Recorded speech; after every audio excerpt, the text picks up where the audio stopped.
ಬಾಸ್ನ ನೆಚ್ಚಿನ ಚಿತ್ರಮಂದಿರ ಅಂದ್ರೆ ಅದು ಗಾಂಧಿನಗರದ ನರ್ತಕಿ ಮುಖ್ಯ ಚಿತ್ರಮಂದಿರ. ದರ್ಶನ್ ಅಭಿನಯದ 80% ಚಿತ್ರಗಳು ಇಲ್ಲೇ ತೆರೆ ಕಂಡಿದೆ. ಪ್ರಸ್ತುತ ಯಾವ ಮಟ್ಟಕ್ಕೆ ಅಂದ್ರೆ ದರ್ಶನ್ ಸಿನಿಮಾಗಳು ಅಂದ್ರೆ ನೆನಪಾಗೋದೇ ನರ್ತಕಿ. ಆದ್ರೆ ಈ ಬಾರಿ ರಾಬರ್ಟ್ ನರ್ತಕಿಯಲ್ಲಿ ರಿಲೀಸ್ ಆಗುತ್ತಾ ಅಂತ ಕೇಳಿದ್ರೆ ಯಾಕೋ ಅನುಮಾನ ಅನ್ನೋ ಉತ್ತರ ಬರುತ್ತೆ. ಏನಾಯ್ತು, ಡಿ ಬಾಸ್ ಸಿನಿಮಾ ಏಕೆ ನರ್ತಕಿಯಲ್ಲಿ ತೆರೆ ಕಾಣಲ್ಲ ಅಂತ ನೋಡೋದಾದ್ರೆ ಉತ್ತರ ಮುಂದಿದೆ ನೋಡಿ.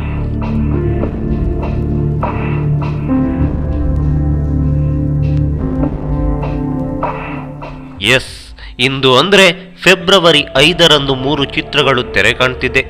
ಈ ಪೈಕಿ ಮಂಗಳವಾರ ರಜಾ ದಿನ ಮೂವಿಲ್ಯಾಂಡ್ ಮೇನ್ ಥಿಯೇಟರ್ನಲ್ಲಿ ಬಿಡುಗಡೆಯಾದರೆ ಇನ್ಸ್ಪೆಕ್ಟರ್ ವಿಕ್ರಮ್ ತ್ರಿವೇಣಿ ಮುಖ್ಯ ಚಿತ್ರಮಂದಿರದಲ್ಲಿ ಅಬ್ಬರಿಸಲಿದ್ದಾನೆ. ಇನ್ನು ನರ್ತಕಿ ಮೇನ್ ಥಿಯೇಟರ್ ಶ್ಯಾಡೋ ಪಾಲಾಗಿದೆ. ಈ ವಾರ ಶ್ಯಾಡೋ ರಿಲೀಸ್ ಆಗುವುದಕ್ಕೂ ಮುಂದಿನ ತಿಂಗಳು ರಾಬರ್ಟ್ ರಿಲೀಸ್ ಆಗುವುದಕ್ಕೂ ಏನು ಸಂಬಂಧ ಅಂತ ನೀವು ಕೇಳ್ಬೋದು. ಆದರೆ ಇಲ್ಲಿ ರಾಬರ್ಟ್ಗೆ ಸಮಸ್ಯೆಯಾಗಿರೋದು ಶ್ಯಾಡೋದಿಂದಲ್ಲ, ಸಮಸ್ಯೆ ಉಂಟಾಗಿರೋದು ಪೊಗರು ಚಿತ್ರದಿಂದ.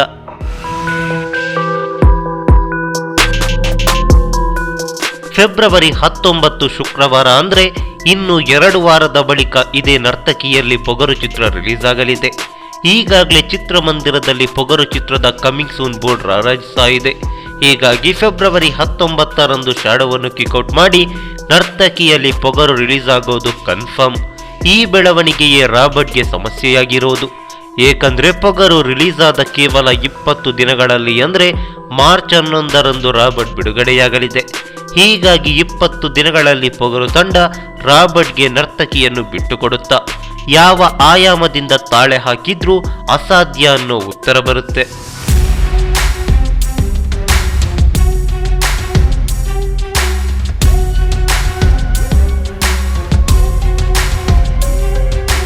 ಪೊಗರು ಕೂಡ ಸ್ಟಾರ್ ಸಿನಿಮಾ, ಹಾಗೆ ಬಹುನಿರೀಕ್ಷಿತ ಚಿತ್ರವೂ ಹೌದು. ಇನ್ನು ನಿರ್ಮಾಪಕರು ಮತ್ತು ನಿರ್ದೇಶಕರಿಗೆ ಗಾಂಧಿನಗರವೇನು ಹೊಸದೇನಲ್ಲ, ಎಲ್ಲವನ್ನು ನೋಡ್ಕೊಂಡು ಬಂದವರೇ.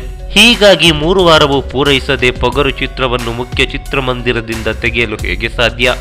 ಇನ್ನು ರಾಬರ್ಟ್ಗಾಗಿ ಪೊಗರನ್ನು ಬೇರೆ ಕಡೆ ಶಿಫ್ಟ್ ಮಾಡಿದ್ರೂ ಪ್ರೇಕ್ಷಕರಲ್ಲಿ ಚಿತ್ರದ ಬಗ್ಗೆ ಕೀಳರಿಮೆ ಮೂಡುತ್ತೆ ಎನ್ನುವುದು ಕೂಡ ಚಿತ್ರತಂಡಕ್ಕೆ ಗೊತ್ತೇ ಇರುತ್ತೆ. ಹೀಗಾಗಿ ಪೊಗರು ಕನಿಷ್ಠ 50 ದಿನ ಪೂರೈಸದೆ ನರ್ತಕಿಯಲ್ಲಿ ಪ್ರದರ್ಶನವನ್ನು ನಿಲ್ಲಿಸೋದು ಅನುಮಾನ.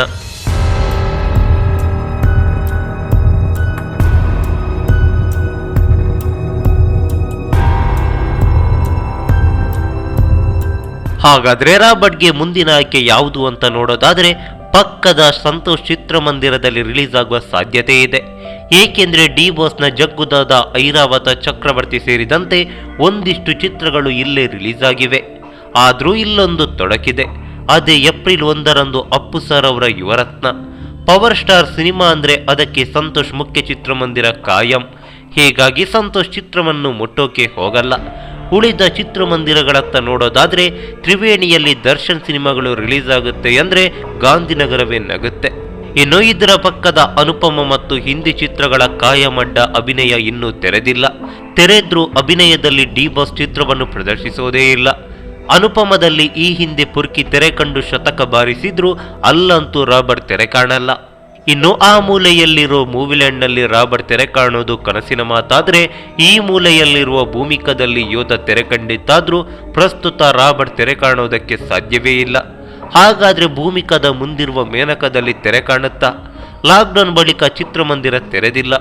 ರಾಬರ್ಟ್ಗಾಗಿ ತೆರೆಯುತ್ತಾ ಅಂತ ಕೇಳಿದ್ರೆ ನೋವೇ ಚಾನ್ಸೇ ಇಲ್ಲ. ಇಲ್ಲಿ ಡಿ ಬಾಸ್ನ ಮೊದಲ ಚಿತ್ರ ಮೆಜೆಸ್ಟಿಕ್ ಸೇರಿದಂತೆ ಇತ್ತೀಚೆಗೆ ಅಂಬರೀಷ ಇಲ್ಲೇ ರಿಲೀಸ್ ಆಗಿದ್ರು ರಾಬರ್ಟ್ ಅಂತೂ ಇಲ್ಲಿ ಬಿಡುಗಡೆಯಾಗಲ್ಲ. ಇನ್ನು ಉಳಿದಿರೋದು ನರ್ತಕಿ, ಸಂತೋಷ್ ಚಿತ್ರಮಂದಿರದ ಆವರಣದಲ್ಲಿರುವ ಸ್ವಪ್ನ. ಇದು ಮಿನಿ ಚಿತ್ರಮಂದಿರ ಆಗಿರೋದ್ರಿಂದ ಇಲ್ಲಂತೂ ರಾಬರ್ಟ್ ರಿಲೀಸ್ ಕನಸಿನ ಮಾತು. ಗಾಂಧಿನಗರದ ಎಲ್ಲ ಚಿತ್ರಮಂದಿರಗಳನ್ನು ಸುತ್ತಾಕಿ ಕೊನೆಗೆ ನರ್ತಕಿಯತ್ತನೇ ಬಂದಾಯ್ತು. ಹಾಗಾದ್ರೆ ಮುಂದೇನು?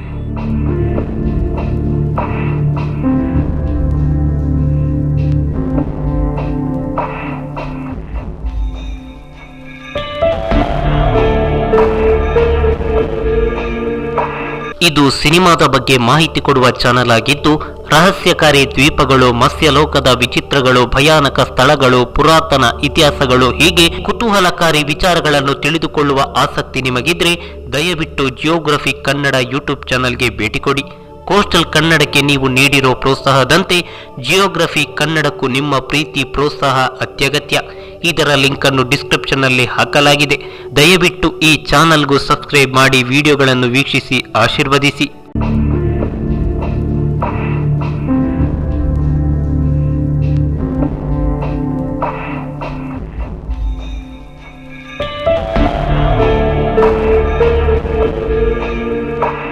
ರಾಬರ್ಟ್ ಮಾರ್ಚ್ 11ರಂದು ನರ್ತಕಿಯಲ್ಲೇ ತೆರೆ ಕಾಣುತ್ತೆ. 20 ದಿನಕ್ಕೆ ನರ್ತಕಿಯಿಂದ ಪಕ್ಕದ ಸ್ವಪ್ನಕ್ಕೆ ಪೊಗರು ಶಿಫ್ಟ್ ಆಗುತ್ತೆ. ಹಾಗೆ ಅಲ್ಲೇ ಅರ್ಧಶತಕವನ್ನು ಪೂರೈಸುತ್ತೆ. ಇದೇ ಬೇಜಾರು. ಇದರ ಬದಲಾಗಿ ಪೊಗರು ಚಿತ್ರವನ್ನು ಸಂತೋಷ್ನಲ್ಲಿ ರಿಲೀಸ್ ಮಾಡ್ತಿದ್ರೆ ಯಾವ ಚಿತ್ರಕ್ಕೂ ಸಮಸ್ಯೆನೇ ಇರ್ತಿರ್ಲಿಲ್ಲ. ಪ್ರಸ್ತುತ ಸಂತೋಷ್ನಲ್ಲಿ ರಾಮಾರ್ಜುನ ಪ್ರದರ್ಶನವಾಗ್ತಿದೆ. ಪೊಗರು ತೆರೆ ಕಾಣುವ ಸಂದರ್ಭದಲ್ಲಿ ರಾಮಾರ್ಜುನ 4 ವಾರ ಪೂರೈಸುತ್ತೆ. ಇನ್ನು ಸ್ಟಾರ್ ಸಿನಿಮಾ ಅಲ್ಲದ ಕಾರಣ ಅಷ್ಟೊತ್ತಿಗಾಗಲೇ ಚಿತ್ರಕ್ಕೆ ರೆಸ್ಪಾನ್ಸ್ ಸ್ವಲ್ಪ ಕಡಿಮೆಯಾಗಿರುತ್ತೆ. ಹೀಗಾಗಿ ಪಕ್ಕದ ಸ್ವಪ್ನಕ್ಕೆ ಶಿಫ್ಟ್ ಮಾಡಿ ಸಂತೋಷ್ನಲ್ಲಿ ಪೊಗರು ರಿಲೀಸ್ ಮಾಡಬಹುದು. ಹೀಗೆ ಸಂತೋಷ್ನಲ್ಲಿ 6 ವಾರ ಪೂರೈಸುವಷ್ಟರಲ್ಲಿ ಯುವರತ್ನ ಸಂತೋಷ್ಗೆ ಎಂಟ್ರಿ ಕೊಡುತ್ತೆ. ಹೀಗಾಗಿ ಪಕ್ಕದ ಸ್ವಪ್ನಕ್ಕೆ ಪೊಗರನ್ನು ಶಿಫ್ಟ್ ಮಾಡಿ ಅಲ್ಲೇ 50-100 ದಿನಗಳ ಸಂಭ್ರಮಾಚರಣೆ ಮಾಡಬಹುದು. ಉದಾಹರಣೆಗೆ ಭರಾಟೆ ಚಿತ್ರದಂತೆ. ಇದರಿಂದ ಯಾವ ಚಿತ್ರಕ್ಕೂ ಸಮಸ್ಯೆ ಇರ್ತಾ ಇರಲಿಲ್ಲ. ಆದರೆ ನರ್ತಕಿಯಲ್ಲಿ ಪೊಗರು ತೆರೆ ಕಾಣೋದು ಫಿಕ್ಸ್ ಆಗಿದ್ದು ರಾಬರ್ಟ್ ಕೂಡ ಇಲ್ಲೇ ರಿಲೀಸ್ ಆಗೋದು ಪಕ್ಕಾ ಆಗಿದೆ. ಆದರೆ ಅಧಿಕೃತವಾಗಿ ಘೋಷಣೆಯೊಂದೇ ಬಾಕಿ.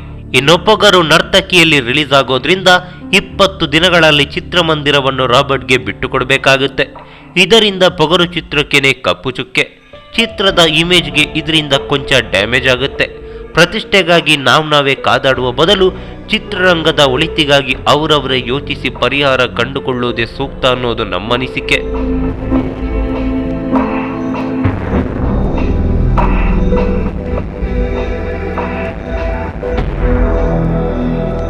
ಈ ಮಾಹಿತಿ ನಿಮಗೆ ಇಷ್ಟವಾಗಿದ್ರೆ ಲೈಕ್ ಮಾಡಿ, ಶೇರ್ ಮಾಡಿ, ಹಾಗೆ ನಿಮ್ಮ ಅನಿಸಿಕೆ ಅಭಿಪ್ರಾಯಗಳನ್ನು ಕಾಮೆಂಟ್ ಬಾಕ್ಸ್ ನಲ್ಲಿ ಬರೆಯಿರಿ. ನೀವು ನಮ್ಮ ಕೋಸ್ಟಲ್ ಕನ್ನಡ ಯೂಟ್ಯೂಬ್ ಚಾನಲ್ಗೆ ಸಬ್ಸ್ಕ್ರೈಬ್ ಆಗಿಲ್ಲ ಅಂದ್ರೆ ದಯವಿಟ್ಟು ತಕ್ಷಣವೇ ಸಬ್ಸ್ಕ್ರೈಬ್ ಬಟನ್ಗೆ ಕ್ಲಿಕ್ ಮಾಡಿ. ಹಾಗೆ ನಮ್ಮ ಪ್ರತಿ ಅಪ್ಡೇಟ್ಸ್ಗಳನ್ನು ಶೀಘ್ರದಲ್ಲೇ ತಿಳಿಯಲು ಪಕ್ಕದಲ್ಲಿರೋ ಬೆಲ್ ಐಕಾನ್ಗೆ ಕ್ಲಿಕ್ ಮಾಡಿ. ಹಾಗೆ ನಮ್ಮ ಹೆಚ್ಚಿನ ಅಪ್ಡೇಟ್ಸ್ಗಳಿಗಾಗಿ ಕೋಸ್ಟಲ್ ನೆಟ್ವರ್ಕ್ ಫೇಸ್ಬುಕ್ ಪೇಜ್ಗೆ ವಿಸಿಟ್ ಮಾಡಿ. ಧನ್ಯವಾದಗಳು.